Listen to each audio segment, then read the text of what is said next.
Let me bring to your homes Mr. Jermaine Joseph. We know that the boy is very talented, or the man is very talented.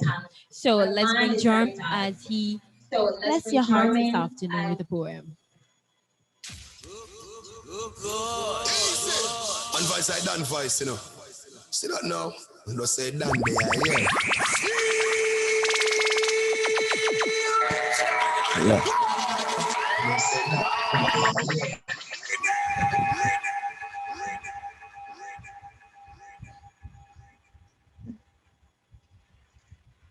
Good afternoon, Bartica and the wider Guyana.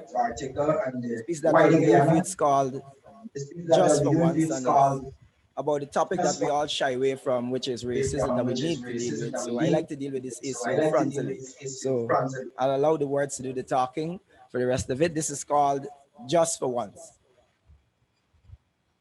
COVID-19 has reminded us of a universal fact. We are all one under this facade we call race. From the wealthiest to the most deprived of men, COVID is no respecter of face. He shares his grace equally. So I beseech thee to stay free from casting labels on our fellow brothers and sisters because of the texture of their hair or the color of their skin, but rather, in this game of life, why not pray for all of our fellow man to win? Too often I've seen my countryman look upon the hue of his brother as if such should be the cause of unfathomable hatred.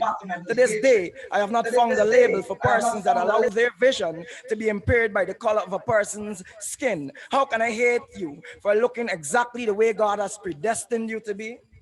Are such thoughts even logical? Am I telling God that he in his infinite wisdom erred in some way when he deliberately carved some of his creation? Why do we deliberately place veils over our eyes? Veils that block the substance of humanity right out of our vision. Would it not be better that we spew things like unconditional love for one another? How about forgiving our brother of his little trespasses? Do we truly love God if we refuse to see the perfection in all his creation? We should never allow our hearts to mount impenetrable towers of hatred to our brother. The true face of racism is an unforgettable foe to those that he has visited. I remember it as if it were yesterday, the first time I was truly introduced to racism in all its glory. You see, by then, I was way into my 20s and on my path to becoming a teacher. And this one guy who professed to be a preacher could never see the folly in showing clear favoritism to persons whose hair matched his texture.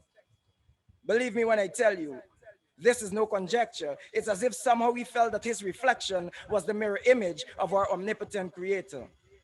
With this, he persisted in peddling his spiritual practices. To this day, I pray that in some way he has evolved. It's situations like these that trigger me into thinking, how could you claim to love God but scoff at his creation? Irrespective of what you claim, you call him. Show me a religion that preaches anything other than an all-loving creator. So if we profess to be a believer in the one that is above, our action should always come from a place that is effervescing with love. Therefore, if I say I love you, but yet I show faces of racism, am I somehow dealing with a God who accommodates division?